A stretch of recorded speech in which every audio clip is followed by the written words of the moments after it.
Welcome to the NCAA Women's Championship presented by Capital One. You are watching the Final Four presented by AT&T. South Carolina is through to the national championship game. Who will join them? Will it be Texas or UCLA?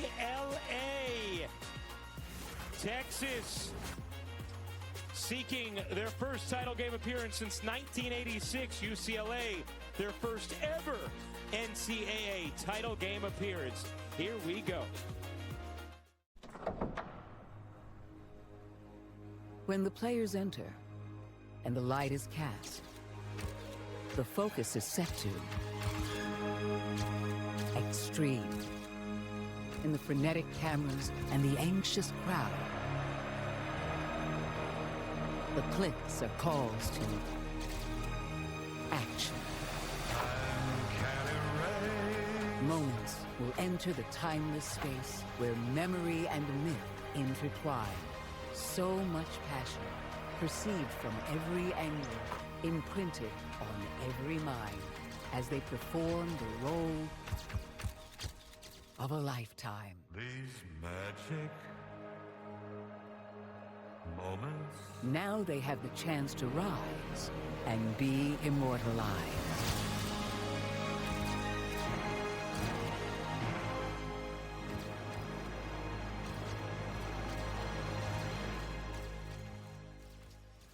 Here we go.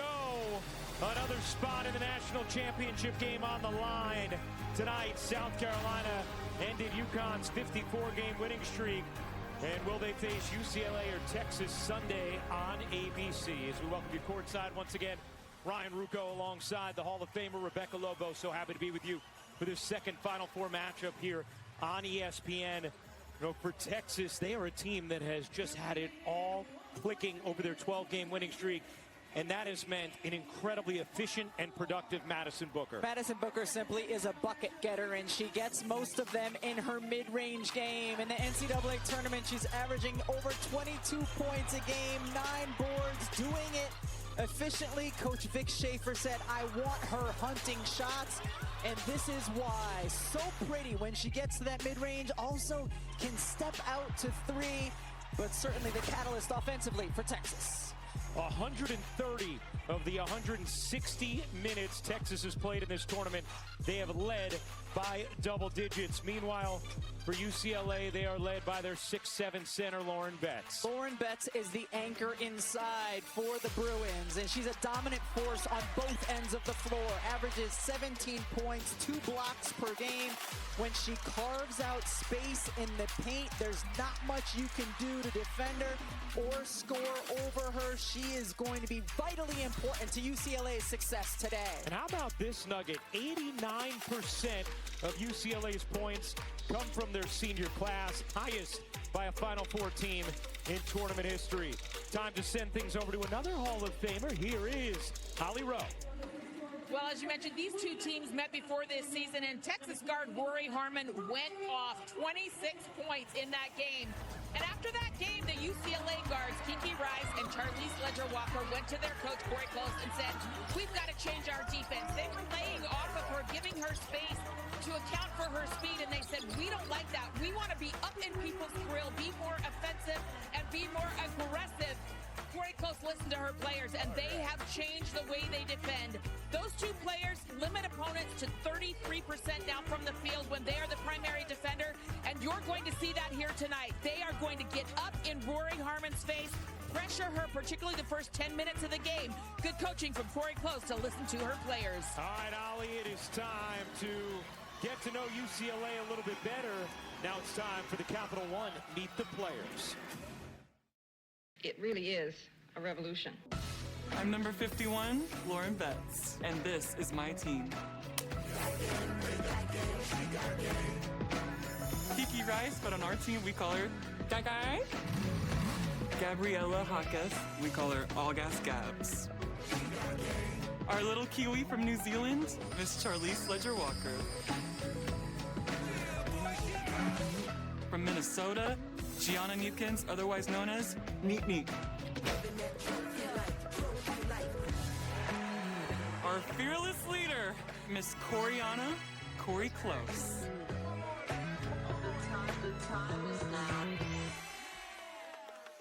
Well, Corey Close in her 15th season leading UCLA has taken them to their only 2 Final Fours in the NCAA era. And Vic Schaefer, his 6th season at the helm of Texas. They are in back-to-back Final Fours for the first time since 1987. Let's get to know Vic's players a little bit better. Time for the Capital One. Meet the players. What's up, y'all? Bree Preston. Meet your starting 5 for the Texas Longhorns. First up, we got Rory Harmon, the locksmith, a.k.a. your defensive nightmare. We got Jordan Lee, a.k.a. Green Bean. We got Justice Carlton, Body J. We got Madison Booker, mid-range specialist. All right, what? This is a movie poster or something? Last but not least, Brea Cunningham, Paint Patrol. Leading ahead of the snake, we got Coach Schaefer, a.k.a. Shape.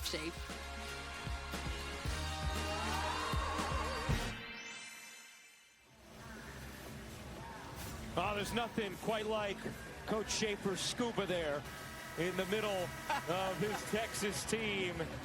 Another spot in the national championship game on the line tonight after South Carolina's dominant defensive performance against UConn. Will it be UCLA or will it be Texas to join them? Rebecca, these 2 teams met earlier in the regular season. A 76-65 Texas win. UCLA's only loss this season. They have won 29 straight games since that moment. Certainly a big key for UCLA always is, can they get Lauren Betts involved on the offensive end of the floor? In the first meeting, Texas did an admirable job limiting Betts. Texas has just bludgeoned opponents of late. 12 straight wins. They've won by an average of 26.5 points. Here we go. This Final Four matchup between UCLA and Texas is underway. See Texas starting out in man-to-man. They deny hard and make it difficult to even catch the ball. You see that here. Finally, Neepkins with a shot clock all the way whittled down to 10. Gianna Neepkins looking for a lane. The pull-up rims off. And the rebound secured by Brea Cunningham. Vic Schaefer in his practice yesterday continued to emphasize to his team the importance of the defensive board. Booker too smooth. Because UCLA is a terrific offensive rebounding team. Second in offensive rebound rate this season. How about Madison Booker? Coach Schaefer wants her hunting shots, gets her the first look of the game. We asked Corey Close, how are you going to deal with the physicality of Texas? She said, I'm going to try and get our team mad, get them fired up, and make sure they know you're going to have to play through some contact. As Rice can't hit the 3. Here's Booker off the glass.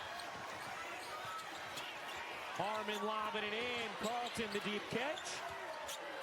And throws it away. Ledger Walker off the steal. Lost the handle. Neepkins back ironing off. Long rebound. Neepkins comes down with it and lays it in. Gianna Neepkins, the Utah grad transfer. One of just 8 active Division I players with 2,000 points, 500 rebounds, and 300 assists. A rare 50, 40, 90 player in the women's college game.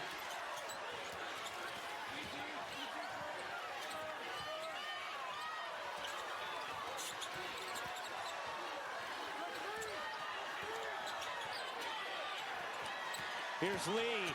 Lee got bumped, unable to flip it in. Betts the rebound.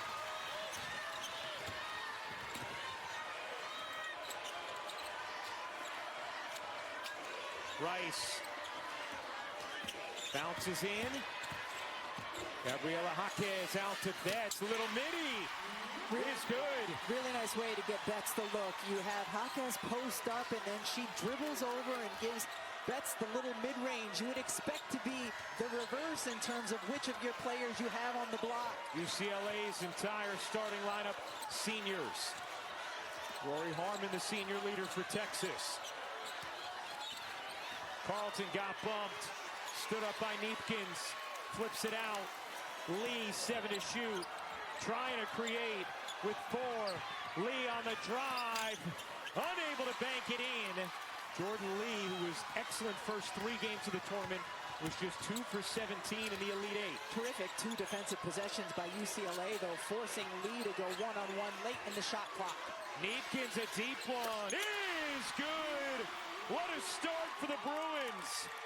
One of the things Corey Close told us yesterday is we have to hit first, and then we have to be able to go punch for punch. Great start for UCLA. And some unfamiliar territory for Texas. They have trailed for just 8 minutes and 44 seconds total during their 12-game winning streak as Harmon buries the mid-range. You see that action consistently from Texas, just players running off of baseline screens, and you see what Texas does here, just trying to make even inbounding the basketball a challenge. They have forced by far and away the most 5-second violations in the country this season. Jaquez on the attack, contested by Booker. Neepkins comes away with it. Ledger Walker loses it out of bounds, and it will be Texas basketball. The ball goes into the right block, and Jaquez does a good job. A couple of dribbles, shovels it out to Lauren Betts for the good look, and Gianna Neepkins. You do not want to lose her when she's outside the three-point line. Outstanding three-point shooter.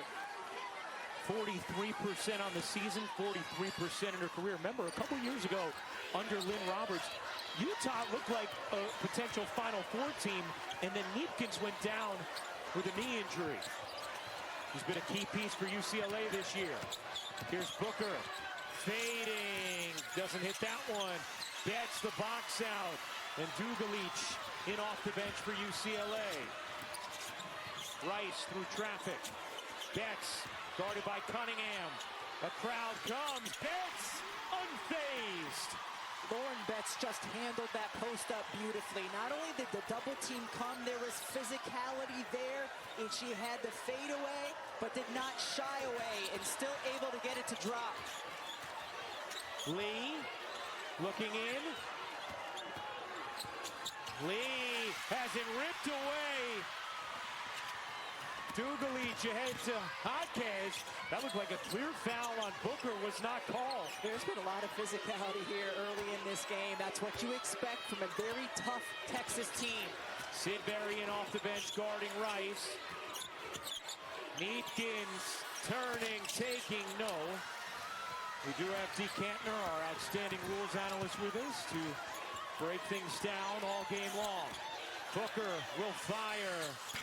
Rims off. Long rebound, Neepkins. She's been a factor on the glass as well.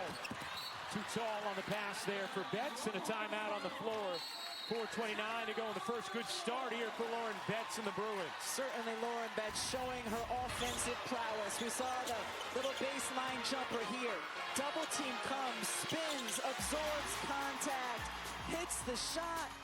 6-7, feeling good to start this one.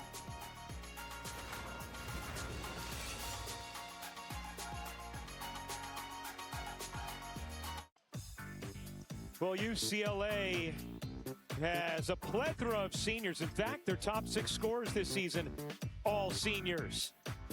It doesn't stop there. Entering tonight, 836 combined games, 10,330 combined points from those seniors for UCLA. And the first time that Texas and UCLA played, the Bruins played just 6 players, all of them seniors. You see that senior Lauren Betts coaching up her team on the bench in that first time out. And Corey Close now probably only goes 7 deep, and the only other player coming off the bench will be freshman Sienna Betts, Lauren's younger sister. One of the top recruits in the nation this past year. Here is Lee. Lee cradling, turning, taking, missing. Sid Berry able to yank it away, but UCLA hangs on. Just get the feeling Texas is going to need Jordan Lee to break out of this little mini game-plus slump. And Vic Schaefer is very intentional coming out of timeout, so certainly that play was drawn up to get Lee a look.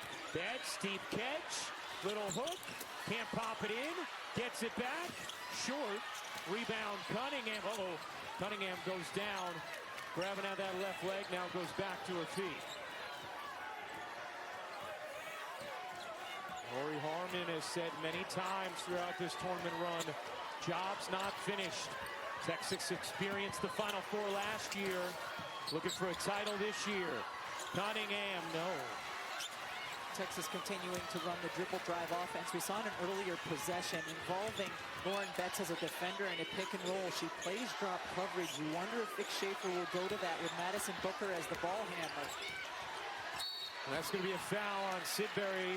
Hey, courtside at the Women's Final Four, presented by AT&T. Jess Sims, Katie Feeney, the Stud Buds, Alona Mayer, all there courtside. We saw Letitia Heidemann between games where she said, I'm not going to lie, guys, this TV stuff you do is hard. I think being a stud bud is probably hard. Probably pretty difficult too. But you know, instead we told Letitia, that's right, make sure to tell everyone exactly that who consumes the broadcast. Here's Ledger Walker, Duga Leach. Duga, yes!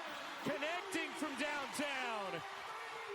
She was massive in the fourth quarter for UCLA in their win against Duke in the Elite Eight. And now UCLA has handed Texas their largest deficit of the tourney.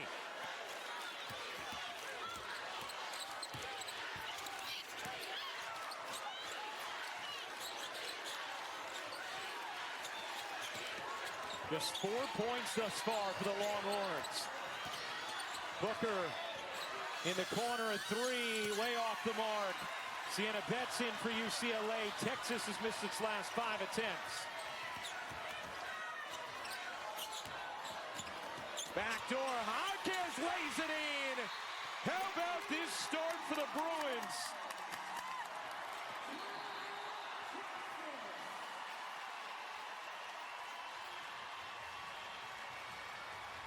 You want to soften up a defense, and the best way to do that is by stepping out and hitting a three. Duga Leach able to do that. And then when the defense gets into deny, how do you soften it this time? With the backdoor cut. The seniors coming through for UCLA.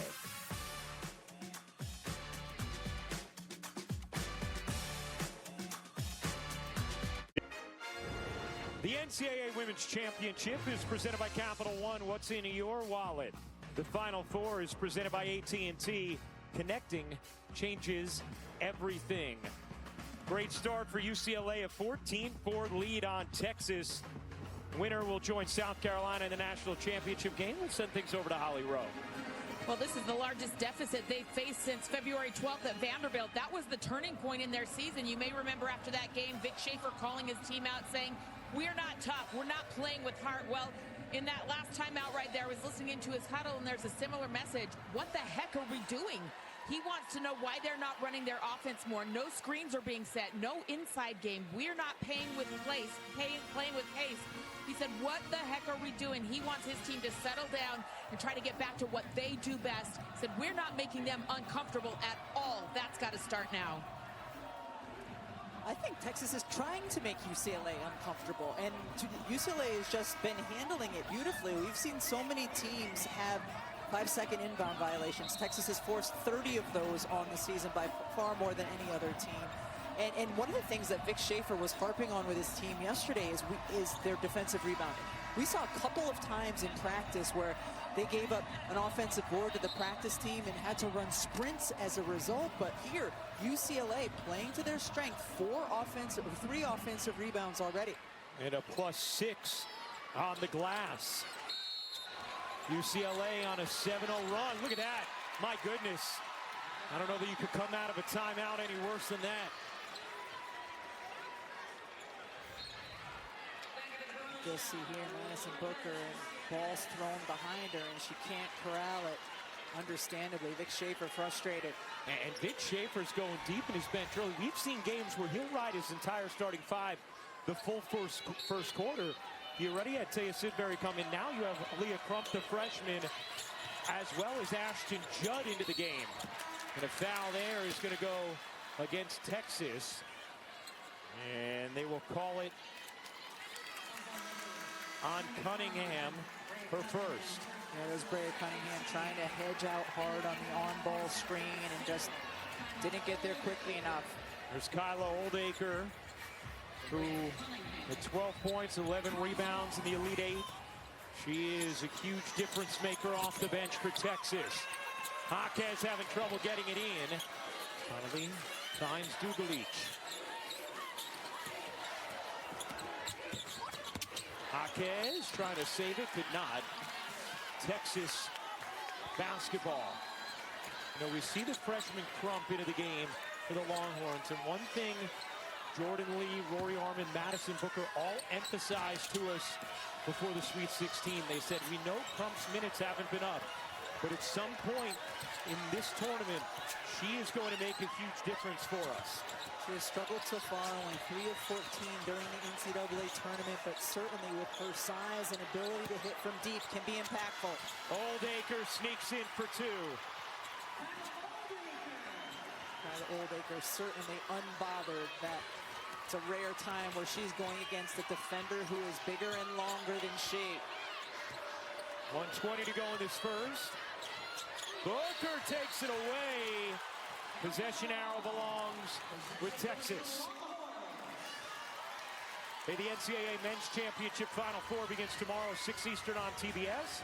For more information, go to ncaa.com.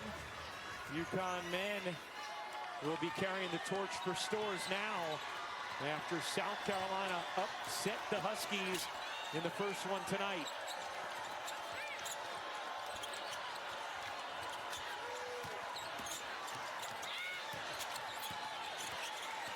Judd putting it on the deck, turning the corner, gets denied. Dugalich with a little stare after the rejection. Dugalich got beat by a step, but still has the space to block that shot. Shot blockers love space to get to the basketball. I don't know if she said something in Serbian afterwards. Booker finds Oldacre, center of the lane, didn't have the handle of it. Poked out of bounds, and it's going to stay with Texas. We continue to see Texas, though, going deep into the shot clock for many of their possessions. We have not seen that a lot throughout the course of this tournament, Ryan. Well, and Vic Schaefer has consistently said to us, the main reason why he's so much more confident this year, he said, we can score, y'all. We used to have to eke out wins in the 60s and 50s, but they have not been able to score in this first quarter against UCLA. Booker on the drive, can't whip it in. She's now 1 of 5 from the floor.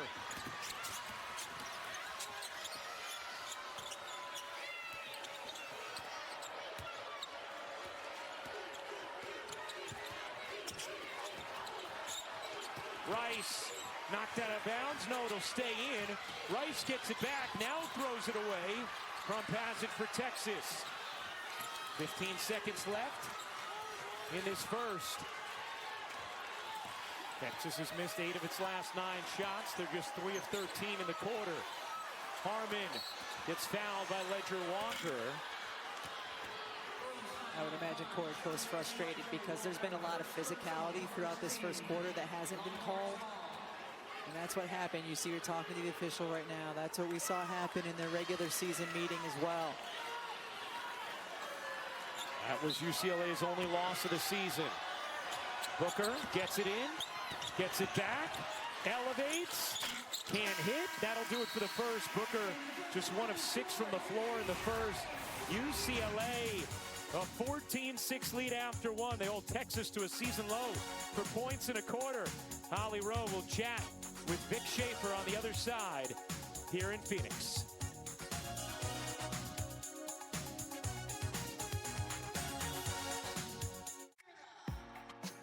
Well, UCLA a 14-6 lead after the first quarter in this Final Four matchup. Moments ago, Ollie Rowe caught up with Texas head coach Vic Schaefer. Well, Coach Schaefer, a low-scoring first quarter for you. What is UCLA doing to make that so difficult right now? I don't think they're doing as much as we're doing to ourselves. We're just not taking very good shots. We've taken some really bad shots. We've taken some forced jump shots. We're not attacking the rim. When we do get to our spots, we just hadn't made them. But I don't think it's them as much as us. How do you fix it? Well, I think you've got to address it, and you've got to keep talking to them about it. I mean, we've run some good stuff. We got late in the shot clock a couple times. Rory's got to get us in something a little quicker. And then defensively, our four players have both given up two three-pointers. So we got to get a little better there, too, on defense. Thanks, Coach. All right, praise the Lord and hook 'em on. All right, thank you, Holly. Thank you, Vic. Well, this is the second game of the night, and the first one, a dominant South Carolina win with an incredible defensive performance. But the headline is going to be these fireworks. Now, pregame, Dawn Staley and Gino Auriemma had shaken hands when they first came out, but then Gino apparently thought Dawn was going to come back out for a handshake, was waiting for her. She didn't come a second time, and at the end of the game, Gino then goes after Dawn. They get into it, have to be separated by their assistants, and Gino then ended up walking back alone. There was still a little time left on the clock. Dawn did shake hands with all the other assistants afterwards and said, I would never do that. I would never do that.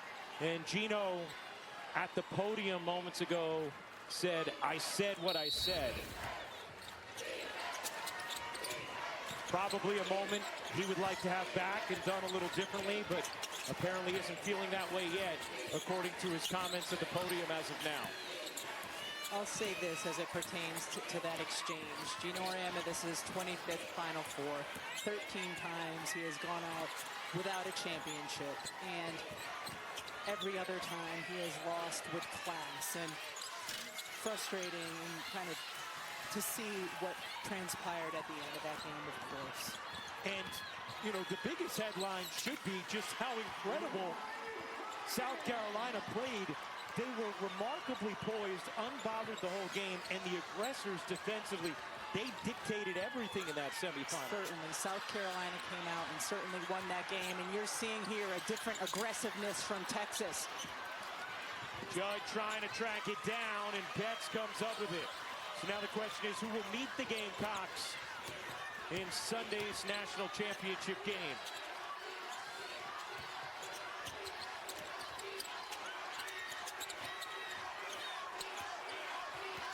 Ledger Walker working behind Betts. Harmon hits the deck, no whistle. Neepkins was left alone and pops it in. Great job by Neepkins there. Fake, looked like she might pass the ball up to Lauren Betts. That made the defender take another step off, and then Neepkins had the open look.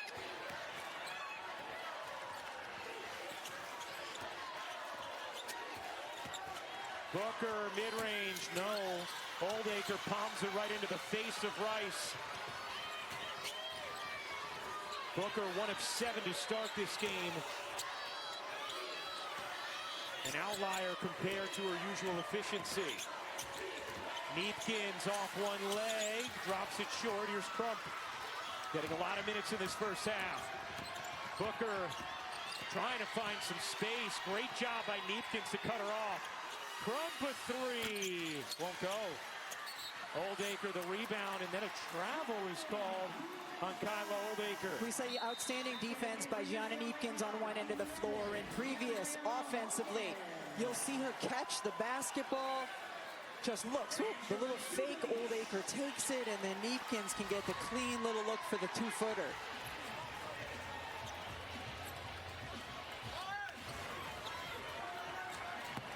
Well, during the 12-game winning streak, Texas trailed for a total of 8 minutes and 44 seconds. Tonight, they have already trailed for almost 10 minutes. So we will see how the Longhorns respond. Neepkins turns the corner, gets denied by Crump. Booker creeping up the floor, the hesitation, couldn't pizza pie it in. Addison Booker hit her first shot. She has missed her last 7 now. Rice in trouble.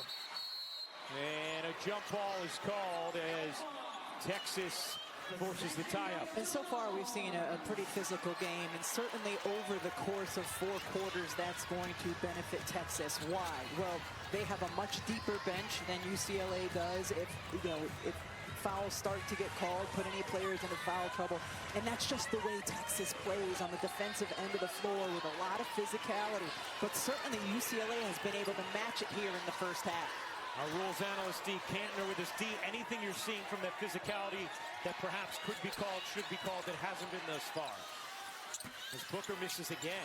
I have not seen anything. I mean, there have been calls that could go either way. I mean, both teams are playing very physically on the perimeter. I think the officials are being consistent at this point, but to Rebecca's point, it could change. All right, thank you, D. Knocked out of bounds by Oldacre. Points have been hard to come by tonight. Saw it in the South Carolina-UConn game, and we're seeing it with UCLA and Texas. As looks like Vic Schaefer wants to appeal this out of bounds.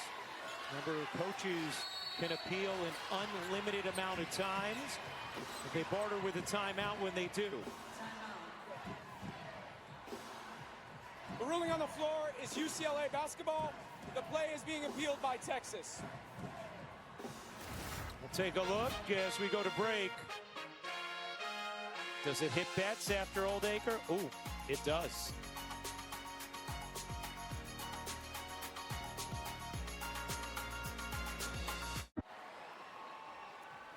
After review, UCLA number 51 clearly and conclusively touches the ball last.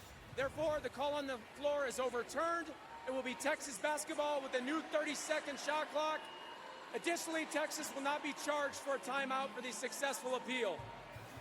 Oh, there's Connor Hickson and that twirling finger of his, now 10 of 11 on the season. He's the coordinator of video analytics. Now, Texas had the most appeals all season of any of the 4 teams here in the Final Four, and he has the greatest success rate of any team here in the Final Four. So give some love to Connor. A 16-8 UCLA lead, 6:42 to go in this second. And if you're curious, UCLA 5 of 7 on appeals this season, so quite a bit fewer. Harmon, Booker, Judd, Oldacre, and Crump. The 5 for Texas. Lee has been on the bench for an extended period of time for the Longhorns. Here's Judd. Off to Harmon, bounces Oldacre, great set. Beautifully executed. Harmon draws 2 and just makes the easy bounce pass. Oldacre with 4 points and off the bench. UCLA 1 of 7 from the floor off the dribble, 6 of 9 on passes. And Crump and Judd all over Neepkins, force the turnover. Harmon like a blur. Oldacre gives it back. Harmon, mid-range, sure. Tough shot by Rory Harmon, and on a night where Madison Booker has struggled with her mid-range, Harmon able to get to hers. She's 3 for 3 now from the floor. She scored 26 in the first meeting between these teams. Third most she's had in a game in her career. Betts twisting, taking, and hitting. Lauren Betts pushed off the block, catches a few feet outside the paint, still able to convert. She's done a nice job here so far. The rest of Texas 3 of 19, while Harmon is 3 for 3. Harmon working behind Oldacre. Booker has been ineffective, 1 of 9 thus far. Twisting, that is short. Judd the rebound. Had Harmon, now it's Crump. She got it.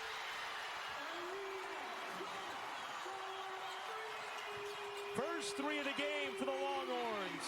It's always the best way to get an open look for your 3-point shooter is when everyone is collapsed in off of the offensive rebound. Crump, the number 5 recruit in the nation this past year. Ledger Walker just stays in. The pull-up jumper, no. Here comes Booker.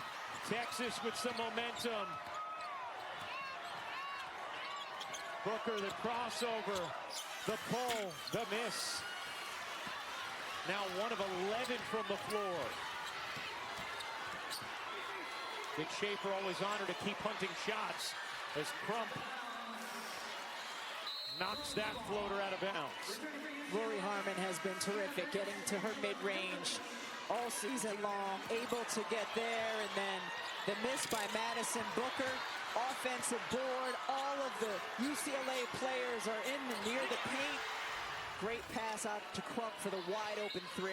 If you're Dick Schaefer, do you want Booker to keep shooting? I mean, you'd think there'd be a regression to the mean at some point, but she has missed 10 straight. Maybe make her more of a facilitator and then hope she regroups come the third quarter, but you certainly don't want to discourage her looking for her shots. Wow. Oh my goodness, all kinds of contact and no whistle. Corey Close apoplectic as Harmon can't hit. UCLA playing through it. Here's Sienna Betts. Jaquez, center of the lane, gets the roll. Gabriela Jaquez, the younger sister of Jaime Jaquez of the Miami Heat. Second team all Big Ten this season. Nice curl by Jaquez to get into the paint and hit that little floater.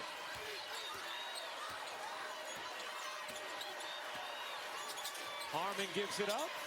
Crump bounces in. Oldacre, 5 to shoot. Flips it up and off. Rice the rebound. Here comes Kiki Rice.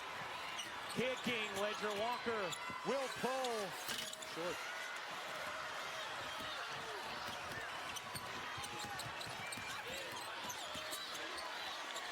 Harmon, what a crossover. The mid-range. Missed it. Texas shooting 25% from the floor in this first half. Keep your eye on Gabriela Jaquez and the way she's running the floor every single possession. Harmon picks the pocket. Rory Harmon lays it in. Rory Harmon makes the opposing team's point guard work so hard every single time down the floor. Harmon, the program's all-time leader in steals and assists. Ledger Walker having trouble with her again. Here's Dugalich. Rice looking to take Judd, wiggles it back. Yet to score in this first half. Rice on the drive, missed the layup. Rebound Booker, out and running. Booker trying to get to the cup and a foul called on Jaquez.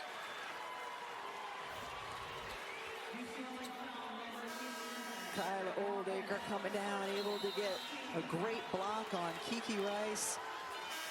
And then Rory Harmon, how many times have we seen her do just that? Just pick the pocket, go the other way for an easy 2. Well, coming up, it's the Dove Clinical Plus Care halftime report.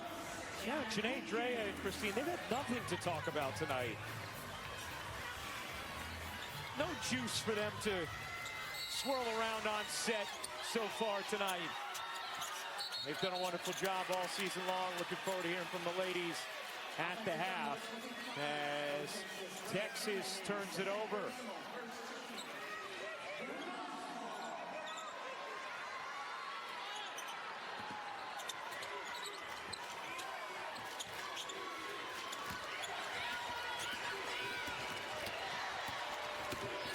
See some of Jaquez's versatility as she brings the ball down the floor. Neefkins misfires, Cunningham the rebound. Booker directing traffic.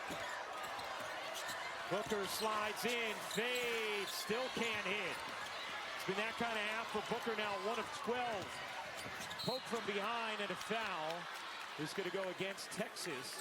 It'll be Madison Booker, that is her first. And we saw Jaquez run the floor again aggressively. And what I was talking about before, that's the player that Madison Booker is defending. So you are forcing Madison Booker, even after she misses a shot, to sprint down the other way. That kind of effort by Jaquez can have a cumulative effect on the opponent throughout the course of the game.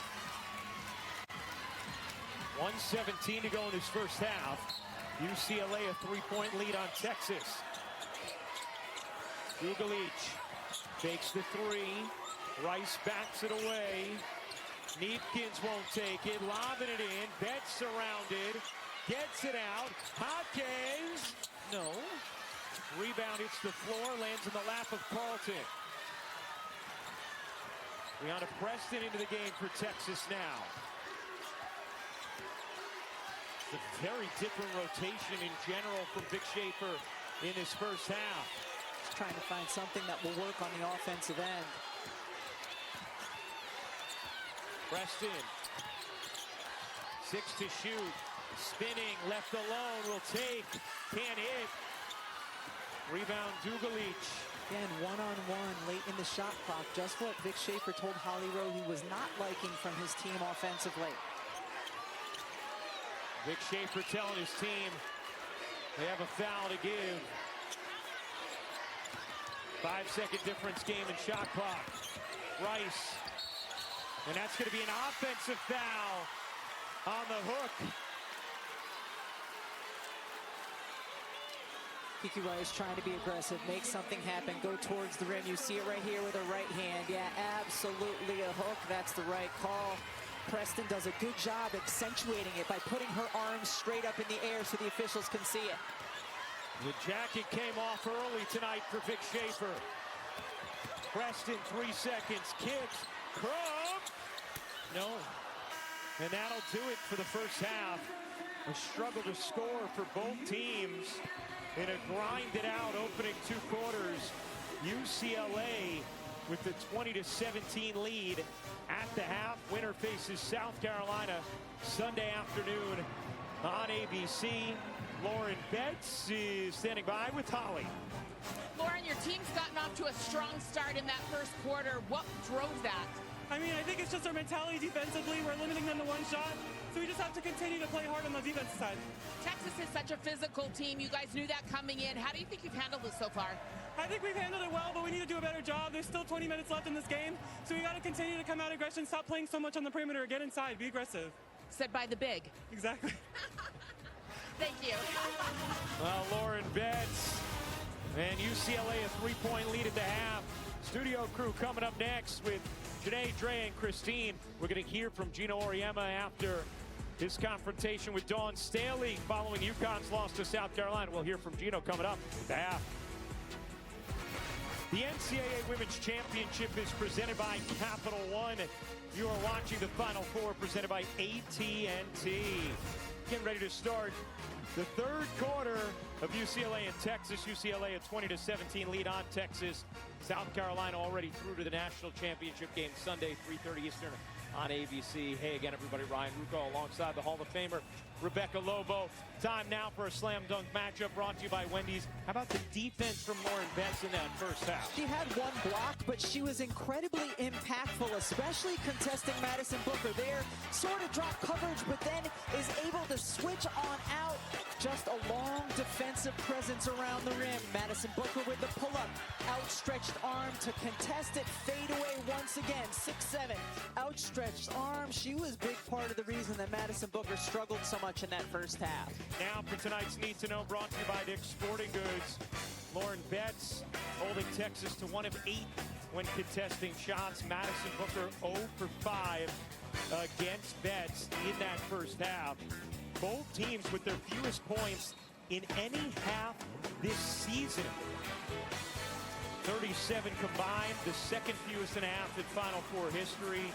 Rory Harmon 4 of 6. The rest of Texas 4 for 26. And UCLA has won 72 straight games when leading at the half. Texas came into this game looking like a buzzsaw over the last month, but UCLA starts the second half with the lead. Here's Ledger Walker. UCLA has won 29 straight and an early foul there on Cunningham. That'll be her third.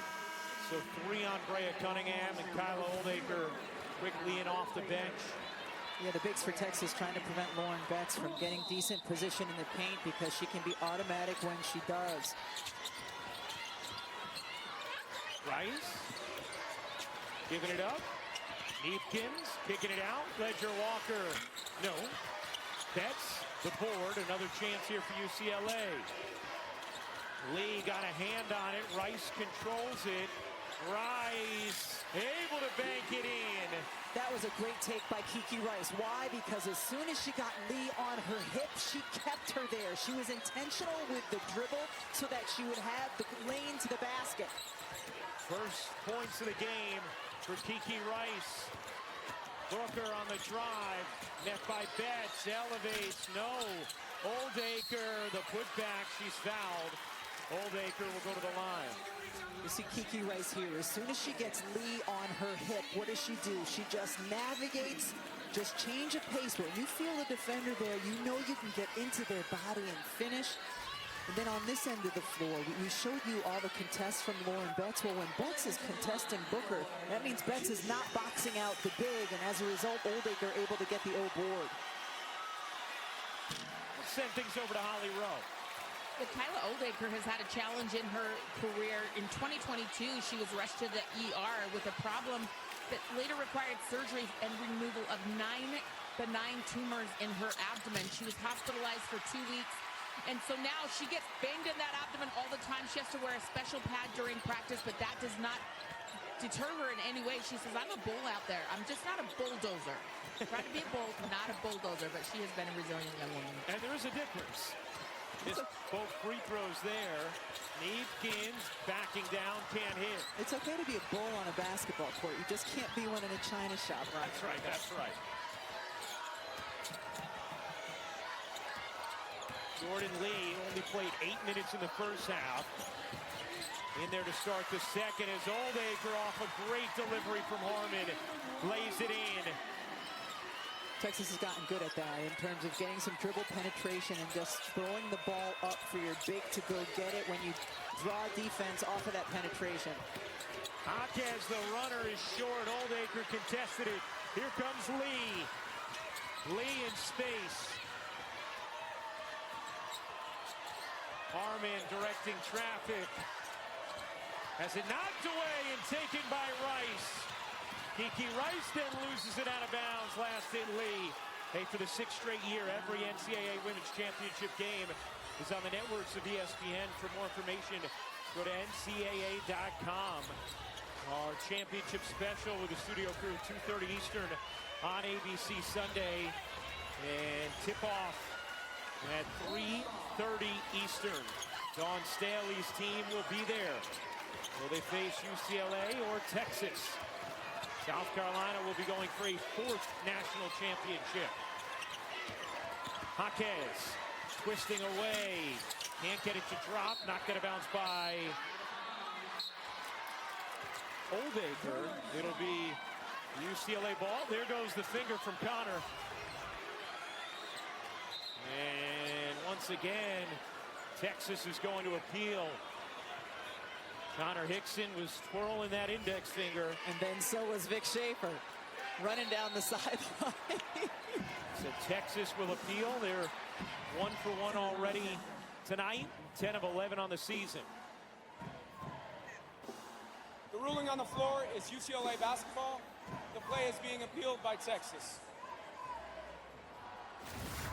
This is Vic Schaefer's version of a Texas two-step.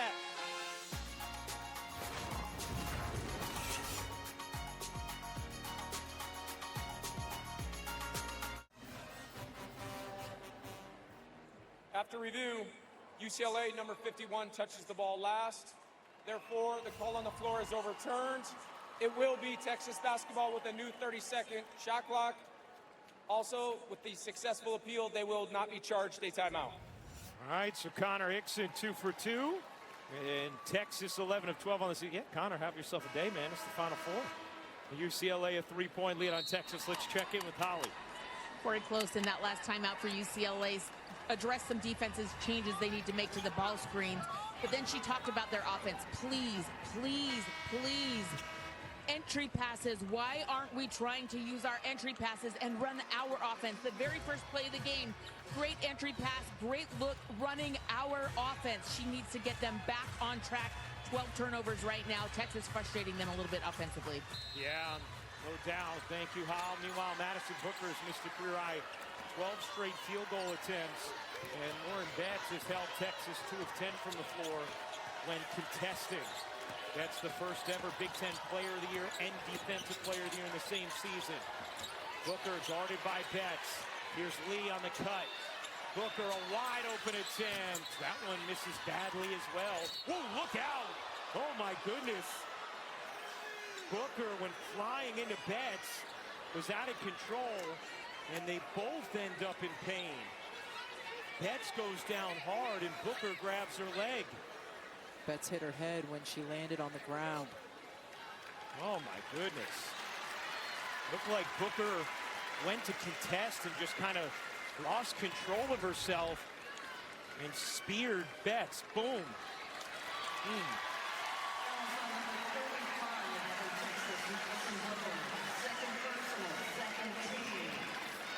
The back of the head hit the hardwood from Betts. And we'll send things over to Holly. Guys, just something to bring to your attention. Madison Booker off to a poor shooting night, but I have noticed they've got a wrap below that right knee. Don't see her moving like she normally does. The ruling on the floor is a personal foul on Texas number 35. The play is under review to see if the criteria for a flagrant foul has been met. All right, we'll step aside as they take a look. We come back, we'll get some perspective from our rules analyst, Dee Kantner, as we take one more look. Booker.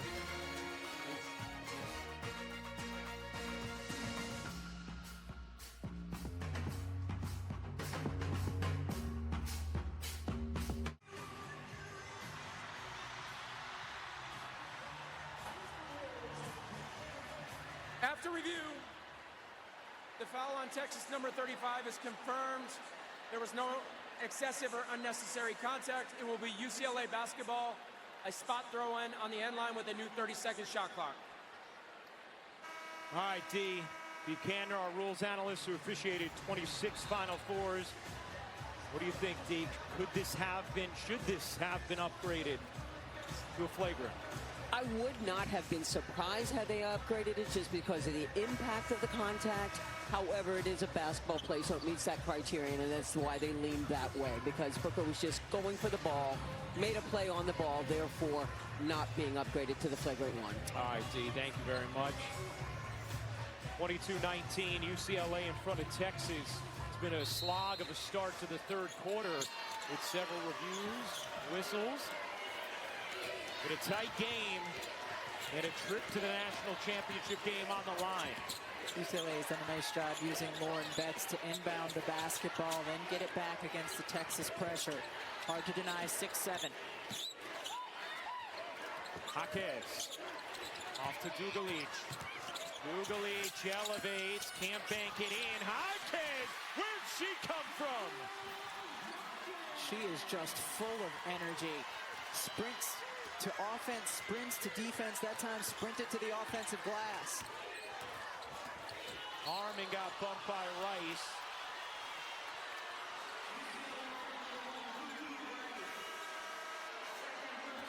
Jaquez on the last offensive possession for UCLA. Just see her come from the very top of the screen. She was outside the three-point line, and Jordan Lee didn't box her out and just pursued the basketball. And you can see Vic Schaefer saying, Aaliyah, go, as Crump, the freshman, checks into the game, and Lee goes to the bench. Sometimes those two will play together as well, give Texas their best spacing and their best shooting lineup. Crump stepped out of bounds as Texas turns it over. 7th turnover for the Longhorns.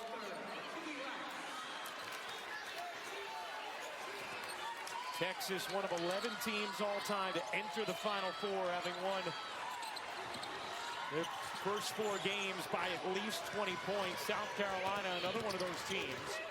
The Gamecocks already through to the national championship game Sunday on ABC. Edgar Walker off the handoff, hounded by Harmon. Dugalich takes the three, lobs it in, Betts, deep catch, easy finish. Really nice job on the switch. UCLA seeing Lauren Betts inside, getting her the basketball. So hard to stop her, Ryan, when she gets that kind of post position. Carlton finds the lane. Oldacre pumps it in. And that's where Texas has had success, when they can force Lauren Betts to come over to help and then find their big inside. That time it was Oldacre. Oldacre with 8 points. Betts to the corner. Jaquez redirects. Betts on the entry.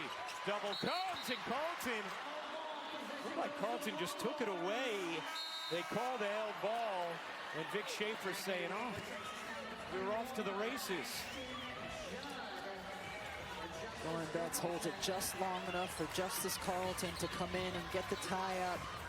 I mean, D, is there a certain amount of time that you're counting in your head for tie-up versus let it go? It is your definition of firmly held ball. Okay. Okay. We don't have one Mississippi, two Mississippi, or anything like that, but it's firmly held by definition. So that was the official's definition of firmly held. Harmon elevates, doesn't get the roll, Betts the box out. This end of the floor, UCLA has used Lauren Betts kind of like a pivot point. They'll get her the basketball, they will cut around her. Sometimes it's in the post, sometimes it's been more in the high post area. Eatkins looking in. Jaquez, 7 to shoot. Trying to create. Jaquez, nice little twist, but couldn't finish. Here comes Booker, 2-on-1. Booker needs a bucket, still doesn't have one. It's astonishing to look at the box score and see Madison Booker 1 of 15. Jaquez. And that's going to be a foul on Oldacre. We'll keep things here with UCLA.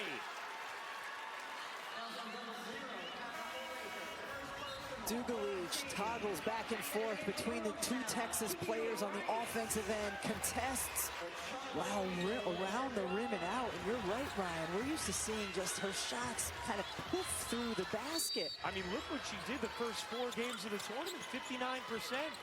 And if you extend it further, as Neefkins can't hit the 3. And you look at her during the 12-game winning streak, she's shooting 60%.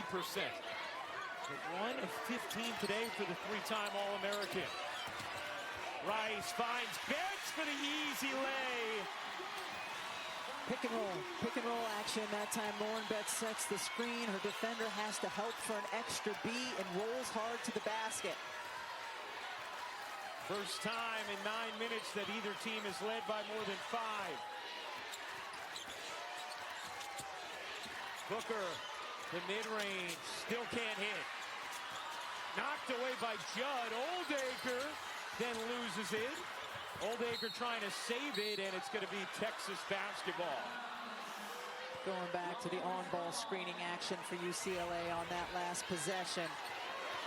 You see Oldacre with a hard hedge, but she cannot recover in time. The weak side help is not there either. Textbook offensively.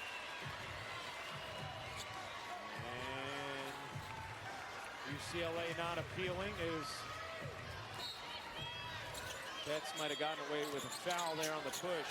Here's Crump. Off to Booker. Booker, 5 to shoot, gonna have to create again. Into the corner, Harmon a 3, way off. Oldacre catches, but the shot clock expires. And Vic Schaefer's team can't get anything going offensively, 24%. And Jordan Lee, again, a spectator. I know she struggled shooting last game, 0 for 3 this game. She's been a huge part of their team and their offense. Not getting a lot of minutes so far in this semifinal. Texas's defense will always keep them in games, but what's made them special the last 2 months has been their ability to score from a variety of positions. Not today. Harmon comes up with the steal.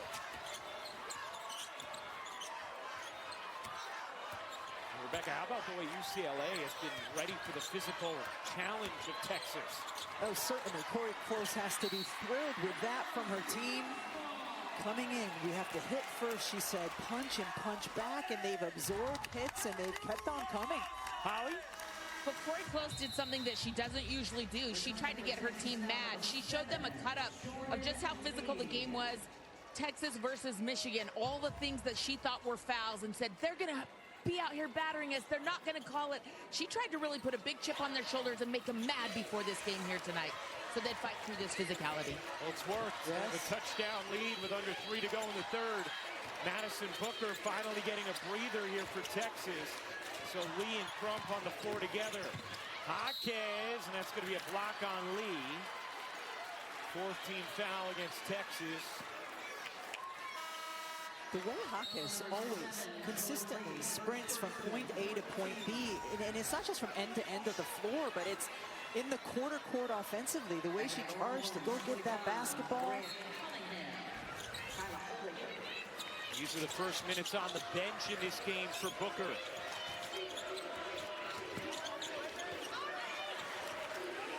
Rice backing away.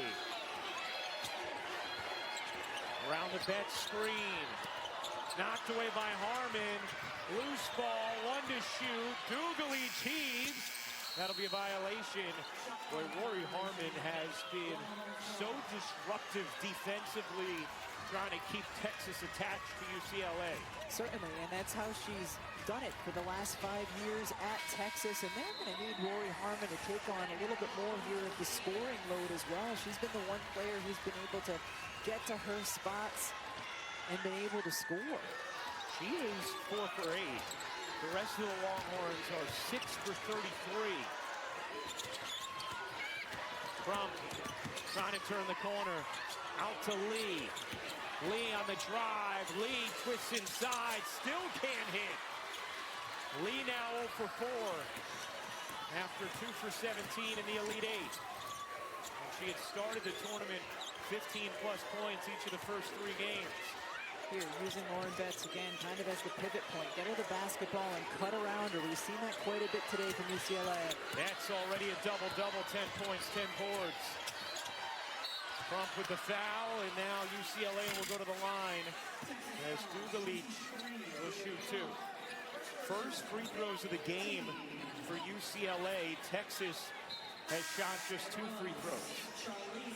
She's a very good team shooting from the free throw line on the season at 78%.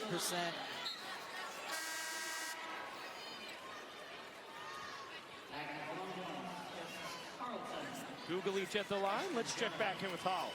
Well, Angela Dugalich was a starter last year for a UCLA team that made it to the Final Four, but this year, 2 games into the season, coach came up to her before each game and said, listen, I'm not going to start you this game, and here's why.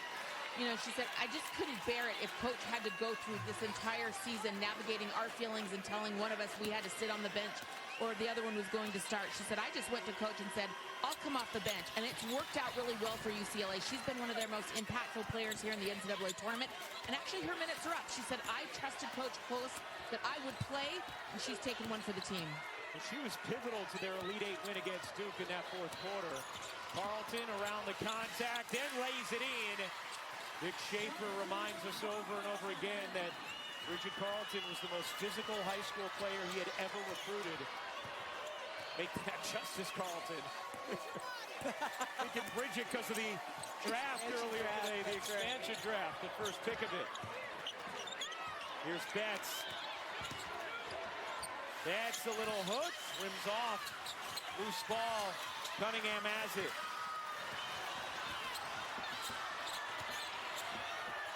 Carlton flips it up and off, gets it back, and that time gets the whistle and the bucket. Just as Carlton insisting her way for 2.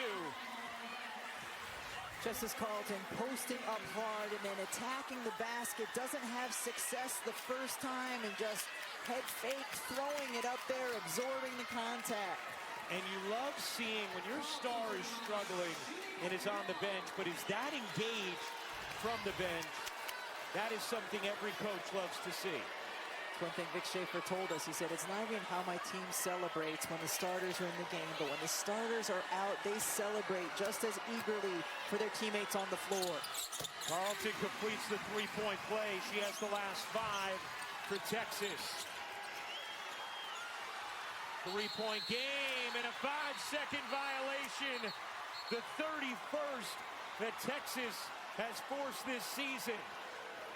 Or will they award the timeout to UCLA? Now the officials are going to converge and talk about it. One official had said 5 seconds. The other had awarded the timeout.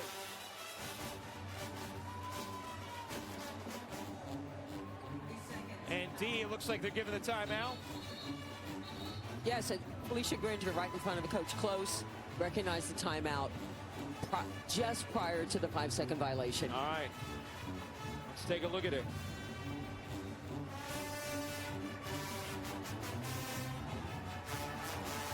It's taking a while. And here was Corey trying to call the timeout. And boom, yep, you can see that. What a great shot. Right before the 5-second violation. Our outstanding crew here giving you the definitive look. One of the interesting things about this, Ryan, is UCLA the entire season had one 5-second violation. That one came against Texas in their meeting in November. Just barely avoids the second.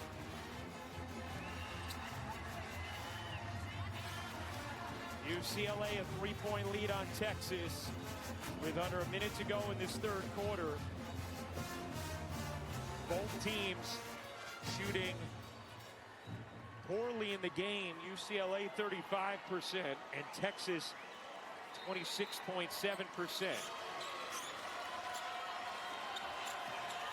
Rice having trouble getting it in, and that's going to be an offensive foul as Harmon sold the contact, but now looks like she's in some pain.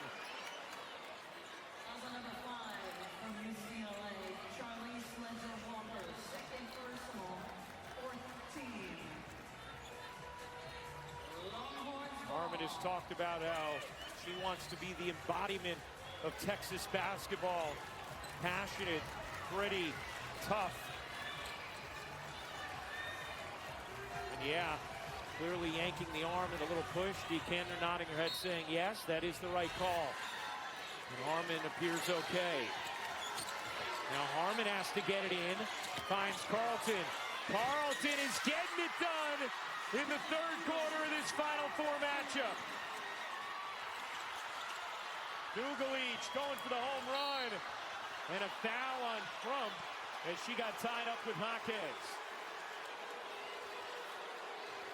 Where UCLA, up until this point of the game, had really handled Texas's full court pressure and their ability to inbound very well. They have now been struggling with it here, going for the home run pass. Jaquez calling for the ball. I don't know. Looked like they got just kind of tied up. And Vic Schaefer upset. D, anything definitive for you there? They get tied up, but at the end, she gets tripped, and that is why the foul was called. And she trips her up with the contact. I would call it the same way, to be quite honest with you. Vic would be just as mad at me. Have you experienced that before? I have many times. Both free throws good for Jaquez. That ends the 7-0 run with Justice Carlton scoring all 7 of those Texas points. Go back to her. She has been absolutely what is working for Texas here in the third. With Booker on the bench, right back to her. Carlton draws two, fades, can't hit that time, and now UCLA can hold for a final shot. Corey Close telling Gabriela Jaquez, hold for one. Jaquez, the most wins in UCLA history. Oh, she went up and down and traveled, making her move a little too early, and now Texas will have the final possession of the third. Into Harmon. 5 seconds left. Harmon with two. Harmon the leaner. No. And that'll do it for the third. UCLA takes a 3-point lead into the fourth quarter of this Final Four matchup. A trip to the national championship game is on the line. Holly Rowe will chat with UCLA coach Corey Close on the other side.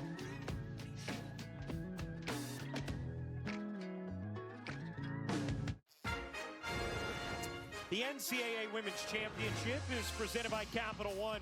What's in your wallet? Getting ready to start the fourth quarter of this Final Four matchup. UCLA, a 31-28 lead on Texas moments ago. Holly Rowe caught up with UCLA head coach Corey Close. Coach, it's tightened up here late in this game. What's important for you coming into the fourth quarter to offensively perform? Well, we gotta not allow it to be a rugby match. It's a darn rugby match, and so we've got to be able to create clean catches and not have them slapping everywhere. It's going to come down to toughness. We knew it was going to be like this, but I feel bad for the fans. 31-28. I mean, it's an ugly basketball game, but we can't do anything about that. We got to be the tougher, more together team. I was going to say it's a football score, but I didn't want to be inappropriate, but you said it. This is a very physical game. You said you played the indoor game with your team to warn them about this. How prepared are they to fight through this right now? Obviously not enough, but we got to make some adjustments on our press offense, and we got to do a better job of using our screens, and then we'll create mismatches that we can get open on. But we've sort of gone away from that. We got to get back to what we prepared for. Thanks, Coach. Thank you. Well, let's take a look at tonight's impact player, brought to you by Marriott Bonvoy and Rory Harmon.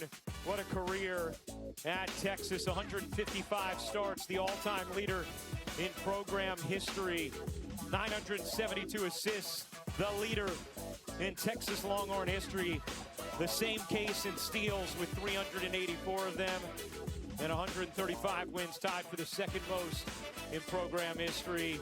A second straight Final Four appearance. And players on Texas talked to us about it the other day. They said last year there was a level of satisfaction with just getting here.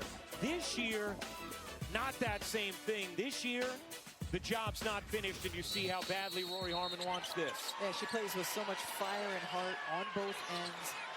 3 steals in this game. She's certainly been impactful, making things difficult for Ledger Walker and any ball handler for UCLA. And you could hear the frustration in Corey Close's voice, an interview with Holly about the way the game has been officiated and the contact that has been allowed from both teams throughout. Dugalich, wow, lobbed it off the backboard. Betts turns it into free throws. And that's going to be number 4 on Cunningham. And you heard Corey Close in the interview also talk about screening and taking advantage of some mismatches. And that time they were trying to use Lauren Betts as a screener, get her into the block, and clearly an emphasis on getting Betts the basketball. Oldacre into the game for Cunningham, who has been the only person in the building in foul trouble tonight with the contact that has been let go. And Betts hits the free throw. Lauren Betts said she watched the film of last year's semifinal loss to UConn at least 10 times afterwards, wanted to sear it in her mind.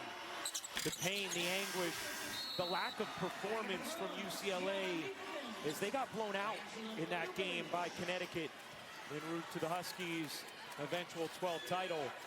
UCLA has stepped up to the challenge, and Betts especially as battling through the Texas physicality. A 5-point Bruins lead. Booker still on the bench for Texas. There's Harmon, mid-range, no. That's what Corey Close wants. She wants Harmon taking it more 16, 17 feet rather than 10 to 12.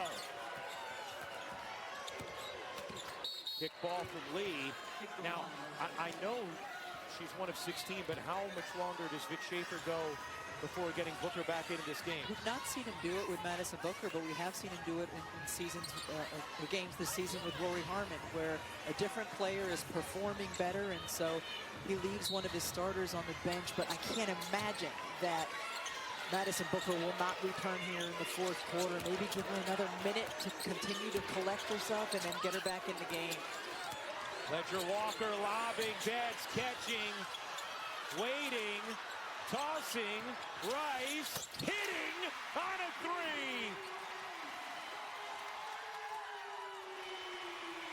Shocking that a foul was not called in the post, but then certainly ends up being an advantage on the 3 from Rice. UCLA with an 8-point lead. Lee trying to make it happen. Carlton lost it. Ledger Walker has it. Jaquez ahead of the field, lays it in. It's a double-digit lead for the Bruins.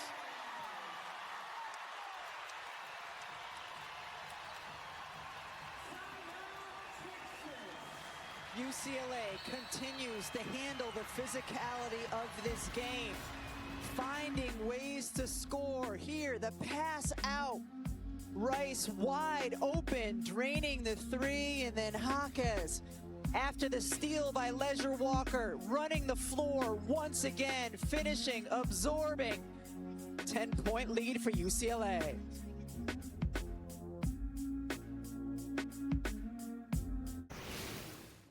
Good evening, Scott Van Pelt here, getting set for SportsCenter. We'll visit with the winning coach of this one when it's done. I've already had the chance to visit with Dawn Staley after South Carolina knocked off unbeaten UConn, and explosive allegations from Giannis as the NBA investigates the Bucks.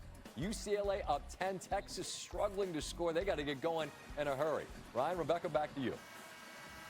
All right, Scott, thank you very much. They certainly do. You know, Texas will send back in Madison Booker as the Longhorns have trailed for more than 29 straight minutes in this game after trailing for a total of under 9 minutes their previous 12. UCLA has started the fourth quarter on a 7-0 run.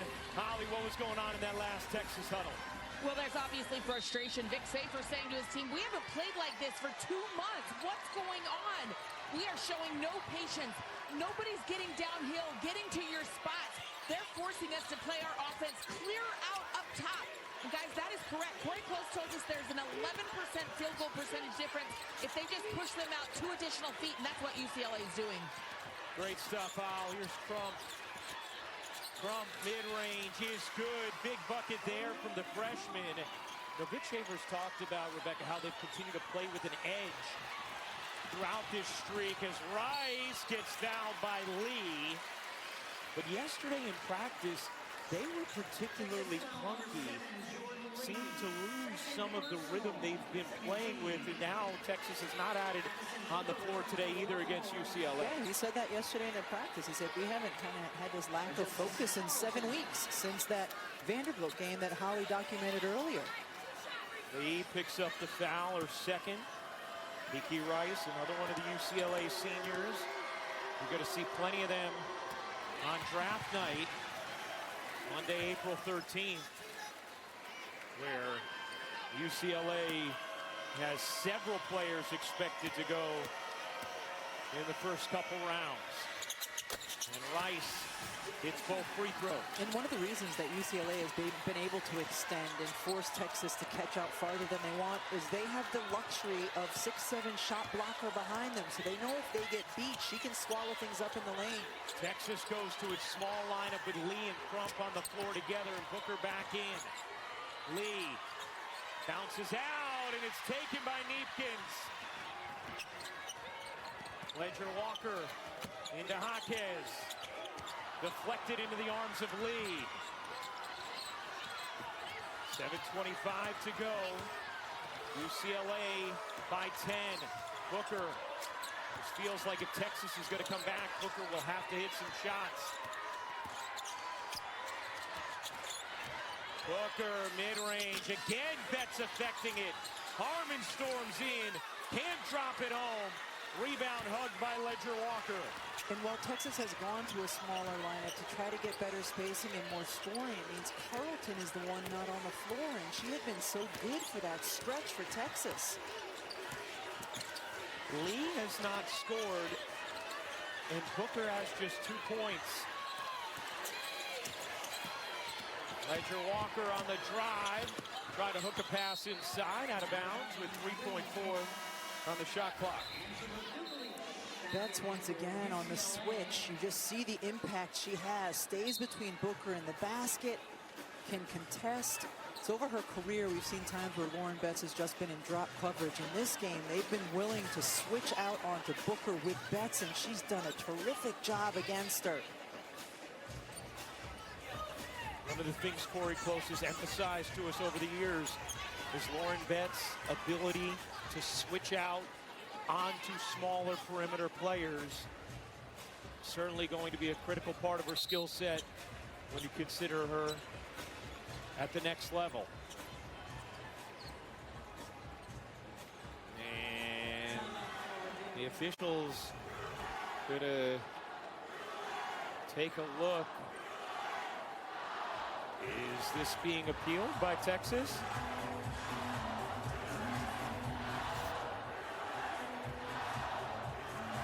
The ruling on the floor is UCLA basketball. The play is being appealed by Texas. Looks like it just goes off the fingertips of Ledger Walker, doesn't it? And if it's one, Connor Hickson will be 3 for 3 in his appeals. Yeah, I think it just hits Ledger Walker. See it hitting Texas. I mean, with how accurate Connor Hickson's been tonight, Vic Schaefer might want to drop a play for him. A 40-30 lead for UCLA. The winner of this game will face South Carolina Sunday, 3:30 Eastern on ABC. The Gamecocks will be vying for a 4th national championship. Meanwhile, Texas, you see South Carolina here catching the action of game 2. Texas trying to win a 2nd national championship, their first since 1986. UCLA has not won a title in the NCAA era. They were national champions back in 1978 when it was the AIAW. Yeah, I mean, they have a lot to sing and dance about, South Carolina. After review, the ball clearly and conclusively touches number 5 for UCLA last. It will be Texas ball on the end line with a new 30-second shot clock. The appeal being successful, they will not be charged for a timeout. All right, so Texas 3 for 3 on their appeals. Ledger Walker getting a breather. Dugali, Trice, Lauren Betts, Gianna Neepkins, and Gabriela Jaquez, the 5 for UCLA. Oldacre, Lee, Crump, Booker, and Harmon for Texas. Just 2 points combined between Lee and Booker thus far. Here is Lee, trying to go backdoor to Booker. Miscommunication and the pass out of bounds as Texas turns it over. This Texas team that has just been all on the same page for the last 2 months, and we haven't seen that at all here on the offensive end. Lee thought because Booker's hand was out that she was going to come out to receive the pass instead of curling and going back door. UCLA has been able to survive their 19 turnovers as Crump slaps it out of bounds. Vic Schaefer, the only coach to ever lead multiple teams to multiple Final Fours.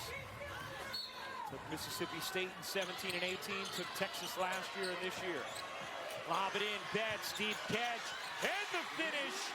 UCLA with their largest lead of the night. We've seen that in their last game against Duke. The direct entry right into Lauren Betts over the defender's hands. Booker spinning, forcing, no. Oldacre is fouled. Madison Booker is 1 for 18 from the floor. UCLA overloads the side of the floor, and that way there's no help to come in on the other side of Lauren Betts. Beautifully executed sideline out of bounds. How about what Lauren Betts has been able to do here tonight? 14 points, 10 rebounds, and incredible defense. And a foul here before the ball is inbounded against UCLA. I mean, Rebecca, if you're Texas, just the idea of scoring 12 points in the final 550 has to feel daunting. I mean, it's incredible. Booker finally gets one to drop after missing 17 straight, and Crump knocks that out of bounds. Does that unleash Booker? UCLA, a huge key is going to be for them to continue to handle this pressure. You do not want live ball turnovers against this Texas team. That's what sparks their offense. had 19 of the turnovers in this game, but Texas just 10 points off of them. Jaquez goes baseline, tried to force it in. Oldacre, the steal, quickly gets it off to Harmon. Texas running. Crump over to Booker. Lee in the corner. Didn't get to her quick enough to fire from three. Lee nearly loses it. Here's Booker backing away.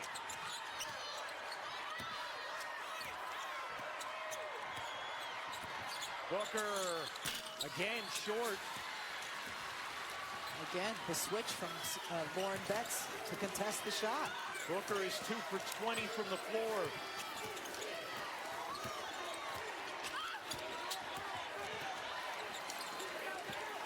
Dugalich looking in. That's the catch. Booker shading. Neepkins. You bet. Wedging it in there. And UCLA's lead is ballooned to 13.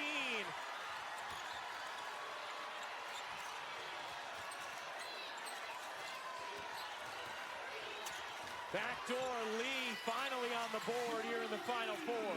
The time the right side of the floor cleared out so Lee could go make the defender bite and then hit the backdoor cut. Crump steals the inbound and then is fouled by Neepkins. Crump was just baiting UCLA into that pass. John Neepkins, how did she get this to drop? It just looked like it was going to boink off the rim, and instead it hit it nicely and just fell right through the basket. You don't often see that. Well, that shot right there belied the reputation that these rims have been gaining tonight. Season high 21 turnovers for UCLA. Lee, they need it. They've got it. On a three. 8-point game. And that's going to be an offensive foul.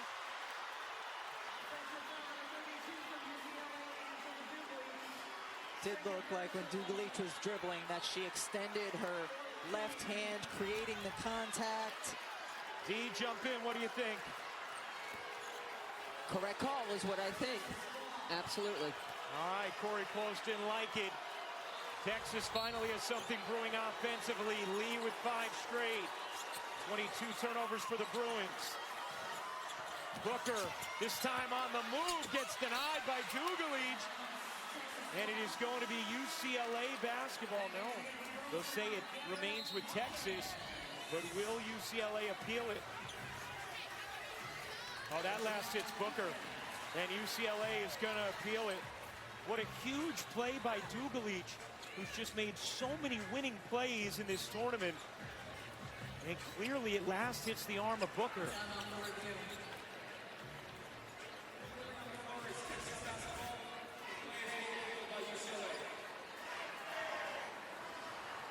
For UCLA, 5 of 7 on the season in these appeals.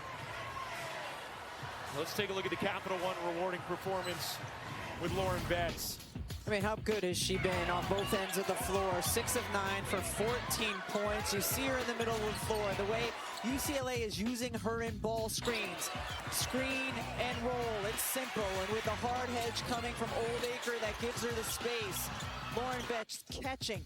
Patience, seeing how many defenders are collapsing on her, makes the pass out to Kiki Rice for the 3, setting the screen with the overload on the right side of the floor. Catch, gather, finish, and then on the defensive end of the floor, able to continually switch out onto Madison Booker and contest and make the shots difficult.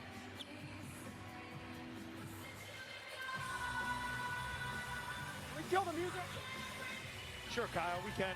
Give us a sec. After review, the ball clearly and conclusively goes off the elbow of Texas number 35. It will be UCLA basketball with a new 30-second shot clock.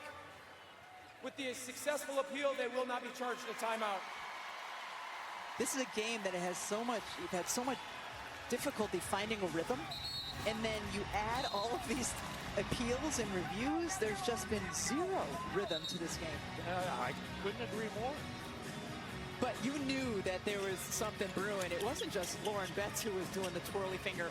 All 5 UCLA players looked at Corey Close saying, clearly, we need to appeal and review that play. Texas has scored 5 straight.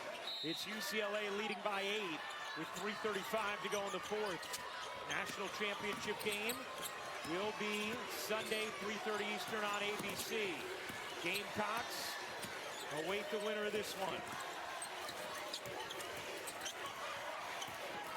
Ledger Walker, such an incredible leader for this UCLA team. Into Betts. Betts kicks it out, right back. Betts looking cross court. Gonna try and take it herself. Betts gets it to go. What a tough bucket for the All-American. Her poise to get the basketball, pass it back out, and then face up with the shot clock going down, able to finish. Lead back to double digits. Under 3 minutes to go. Booker 2 for 21. Lee leaning, doesn't get the roll. Oldacre gets fouled. And Kyla Oldacre is going to shoot 2. Lauren Betts will always continue to work and gets the ball, passes it back out when the double comes. And here, faces up, recognizes the shot clock going down, makes the move, tough finish. She's felt comfortable all game long on both ends. And Lauren Betts has been an incredible regular season player in her career, but she has been an even better postseason player. Look at those numbers in the tournament, just remarkable. She's one of 4 players all time to have 600 points, 300 rebounds, 100 assists, and 70 blocks in a season. And having a big game tonight. Booker off the miss. Out to Lee. Lee on the drive. And it's a jump ball. Possession arrow. Stays with Texas. Gianna Neepkins will come and grab Ledger Walker. UCLA was in rotation. Lauren Betts was out on Booker. Rice here on Lee. Yeah. Hand part of the ball. He says right call. Booker wheeling back. Booker gets that one to fall. 7-point game. Still a lot of time left. 2:20 to go. And that is going to be timeout taken by Corey Close. Again flirted with a 5-second violation, but UCLA will spend the timeout with Texas on a little 8-2 run. And any time, Ryan, that a game is close in the last couple of minutes, timeouts can be precious. And of course, she should have used one there. You can't afford to not have that possession, but you also want your team to be able to get the ball inbound so you have those extra opportunities late game if you need them. Texas's only lead of the night when it was 2-0. UCLA has maintained a modest lead for the rest of the evening as Booker finally gets that satiny step back to drop. Betts right there once again, but we're used to seeing Madison Booker hit tough shots with that fadeaway over big defenders consistently, and she just has not been able to do that to this point. 2:18 to go in the 4th. Jaquez gets it in. Rice racing up the floor.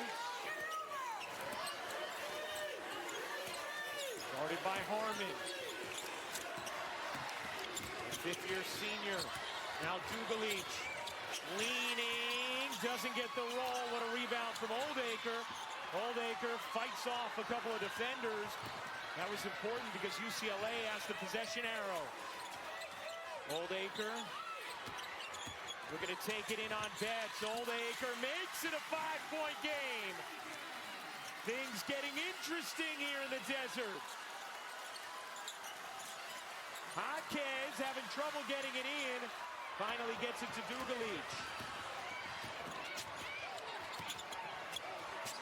Into Betts. 5-point game. A trip to the championship game on the line. Rice. 13 on the shot clock. Rice guarded by Harmon, and Harmon takes it away. Here comes Harmon. Held up by Rice. Lee into the paint. Twisting and banking. It's a one-possession game. Texas has come alive. And UCLA will take another timeout. We've talked about Rory Harmon and her presence on the defensive end of the floor, how disruptive she can be. She makes life difficult for any ball handler. There, Kiki Rice just loses the handle on the basketball, and then Jordan Lee continues to attack. Little pump fake to get Jaquez off balance, and a clean look at the basket. Texas on a 12-2 run, trying to make their first title game appearance since 1986. UCLA trying to make their first in the NCAA era. The last few possessions, when UCLA has been trying to inbound the basketball, they've been waiting so they can set up, but it's also allowed Texas to set up in the full court pressure. It's looked to me a couple times like if they could have just gotten the ball out of the basket and inbounded quickly, it would have been a little bit cleaner. UCLA led this game 45-32 with 4:36 to go. Can't say enough about Jordan Lee, the way she's come alive here after the early struggles for Texas. Meanwhile, UCLA with the basketball now, just one timeout remaining. And we know they've had some success in this tournament, including tonight with the direct entry inbound pass right to Lauren Betts. Rory Harmon playing way off of Ledger Walker, though, making it difficult. Into Jaquez. Betts gets it. Betts guarded by Oldacre. Kicks it out into the corner. Dugalich. Back out to Ledger Walker, letting some clock wind. 3-point UCLA lead.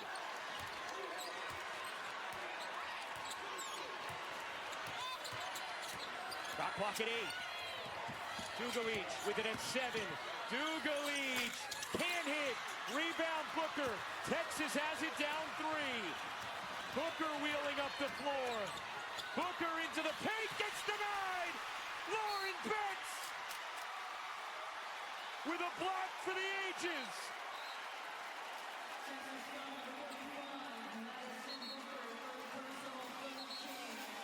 Wow, in a game where much of the story has been Lauren Betts on the defensive end of the floor and how she has been able to limit Madison. Booker comes up with a monster block.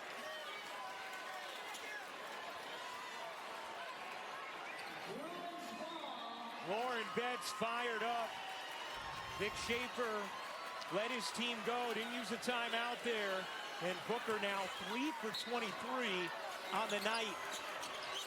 Remember, this is always difficult for Texas opponents, just getting it inbounds. And how about this? Now UCLA is out of timeouts. Corey Close will call her final timeout, 3rd time here in this 4th quarter. She's had to spend one to avoid a 5-second violation.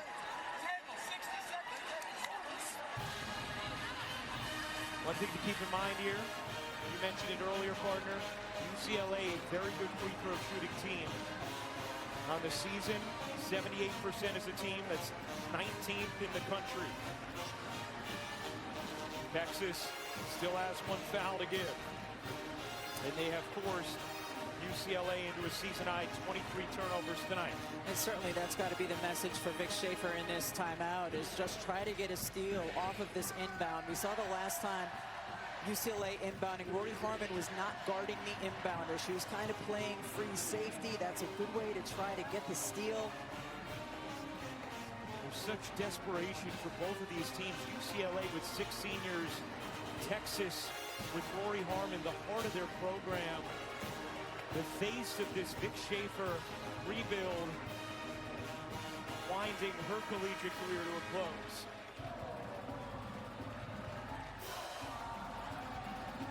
Charlize Ledger Walker is the weakest free throw shooter on the floor for UCLA, but she's their inbounder anyway as their best passer. You can see Corey Close trying to set the tone. Hey, I want you to watch for the reaching, the grabbing. Meanwhile, I don't know that she's going to be able to watch it all.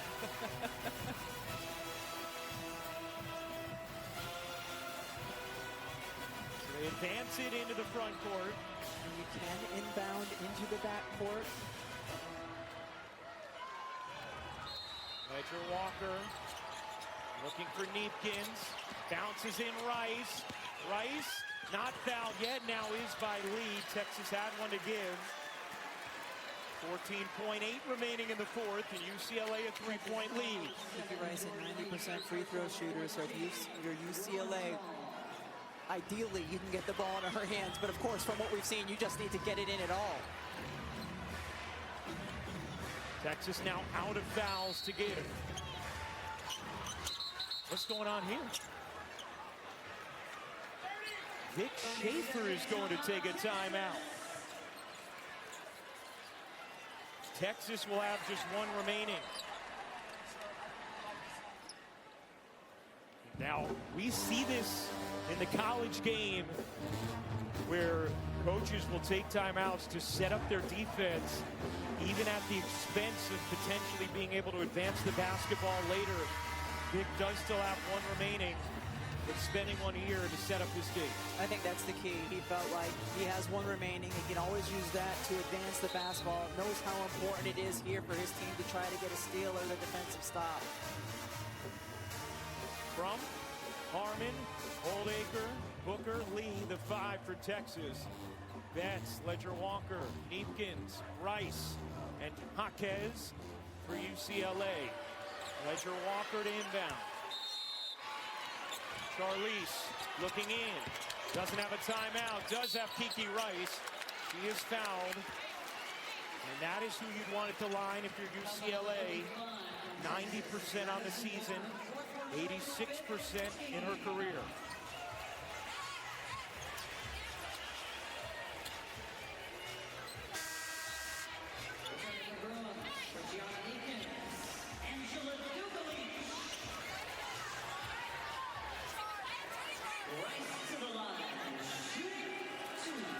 Rice trying to make it a 2-possession game.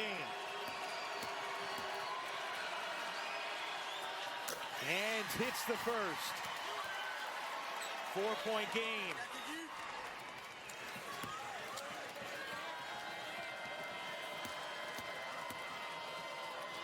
Rice got them both. 5-point game, and now Vic Schaefer will take his final timeout. And that is where using the timeout to set up your defense costs you. Because if Texas is going to win this game, they're going to have an additional offensive possession, and they won't be able to advance the basketball now. Precisely.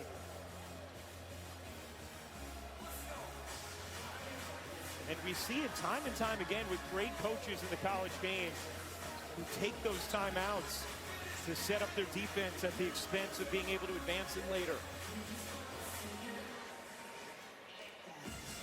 Meanwhile, Texas actually had the ball in this quarter after being down by 13 with 4:36 to go. They cut it to 3, had possession, and Madison Booker in transition, denied by Lauren Betts. And Madison Booker went in and tried to shield herself from getting blocked by using her body and contorting in the air, and Lauren Betts was just right there tracking it the whole time.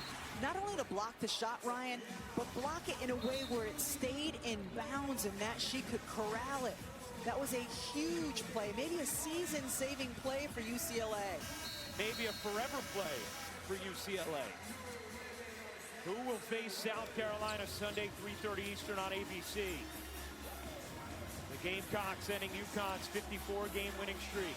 Meanwhile, for Texas, got to score in a hurry. Yeah, certainly have to score in a hurry. It's a bonus if you can get a 3, especially considering the way UCLA shoots the free throws. 13 seconds remaining, UCLA by 5. Oldacre back to Booker. Booker dives in, lost her footing, keeps the ball, gets it to Oldacre, mid-range, way off. Dugalich the rebound, Rice has it.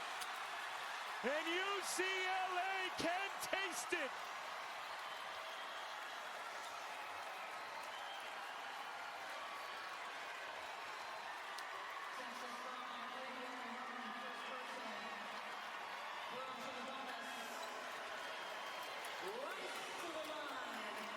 The junior Booker, 3 for 23, will be back, but Rory Harmon will not. And this is certainly not the ending Texas was hoping for to Rory's story.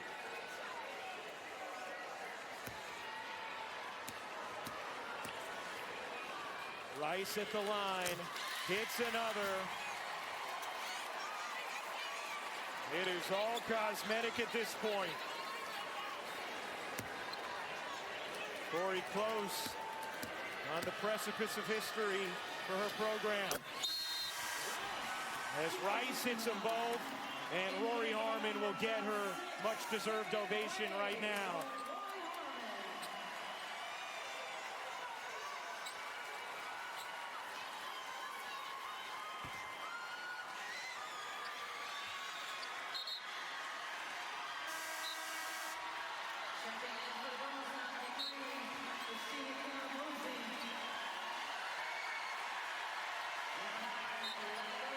You could see the emotion starting to well up for Rory Harmon in this moment with her head coach, an iconic player in this program's history.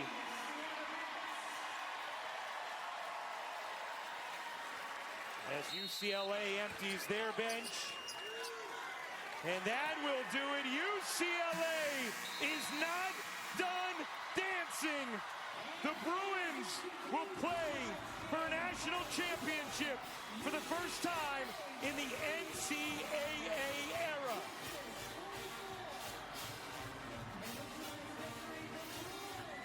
Vic and Rory continue to hug as the emotion overwhelming the star point guard. But it's UCLA who will meet South Carolina Sunday, 3:30 Eastern on ABC. We'll be back here in a moment with a Holly Rowe interview, but for our producer, Kerry Callahan, our director, Jimmy Platt, Pete Kantner, Holly Rowe, the Hall of Famer, Rebecca Lovell. I'm Ryan Rucco. Time to send things to SVP with SportsCenter. Ryan, thanks. Hi there. Welcome, SportsCenter from the nation's capital. I'm Scott Van Pelt. National championship matchup is set. South Carolina knocks off unbeaten UConn. They will take on UCLA, looking to avenge the lone loss of the season. So you've got a chance. All those